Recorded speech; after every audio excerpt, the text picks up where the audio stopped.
Welcome to this explainer. I'm your host, and today I'm going to put on my senior developer hat to guide you through what is, without a doubt, the absolute buzzword of the year.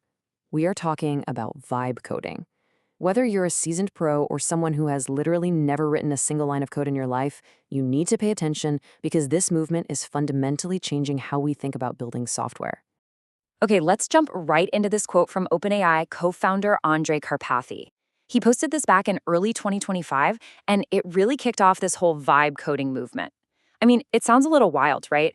Forget that the code even exists. But he's actually hitting the nail on the head and capturing the essence of a massive structural shift in how humans interact with computers. So, what does this actually mean for you and me on a practical level? Well, in simple, everyday language, vibe coding means you are writing software just by describing your intent in plain English to an AI, and then the AI generates the code for you. You don't need to know the complex syntax anymore. You get to act as the creative director, setting the broad vision and the overall vibe, while the AI acts as your lightning-fast junior programmer, typing out all the actual code. Here is our roadmap for today's masterclass. We'll be covering 1. What is vibe coding? 2. The 3 levels of AI. 3. Safe projects for beginners. 4. When vibe coding fails. 5. The professional review mandate.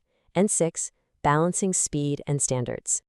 Let's kick things off with section 1. What is vibe coding? This new paradigm radically changes how we actually learn to build things. Instead of agonizing over every single semicolon and memorizing strict, rigid grammar rules, you're now learning through conversation, trial, and rapid error correction. It's kind of like the difference between sitting in a stuffy classroom reading a French textbook versus actually walking the streets of Paris and learning by speaking with the locals. You just prompt the AI, you look at the result, paste any errors right back into the chat, and fix them on the fly. Moving right along to section 2, the 3 levels of AI. To figure out what tools you should actually be using, we really need to break this down into 3 distinct tiers of collaboration. First, you have assisted. These are your autocomplete tools, like GitHub Copilot, where you're writing the code and the AI just sort of finishes your sentences for you. Second is collaborative. These are conversational tools, like Cursor or Claude Code. And third, we have autonomous. These are end-to-end agents like Replit that try to build the whole app from just a single prompt. Now, as a beginner, you're likely going to spend most of your time right there in that middle collaborative tier, chatting back and forth with the AI to refine your features piece by piece. Which brings us to section 3, safe projects for beginners. So, you've got your tool picked out. What on earth should a non-technical beginner actually try to build first? Well, the crucial point here is to stick to narrow, low-stakes projects. Things that use standard UI patterns and, most importantly, do not handle sensitive user data. Landing pages, simple internal dashboards for your team, habit trackers, personal calculators. These are the absolute perfect playgrounds. The stakes are super low, and the AI understands exactly how to build them because it's already seen millions of examples online. Now get this, what's really interesting here is the actual real-world savings. One consultant used an AI tool called Bolt to completely replace their Squarespace marketing site in just 3 hours, and it ended up saving them $432 a year.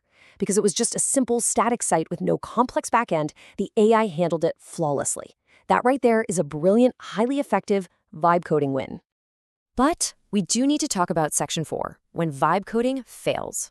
Look, as your mentor here, I have to show you the dark side of the hype, where things go horribly, horribly wrong. The tool itself doesn't determine your success. The scope of your project does. A marketing site with a narrow scope and no user data, that will almost certainly succeed. But moving from a static site to actually handling money in a payment system, that is where vibe coding gets incredibly dangerous. AI optimizes for a front end that works, but complex logic and real-time transactions require a deep architectural understanding that the AI just doesn't have yet. Want to know the cost of ignoring that warning? $15,000.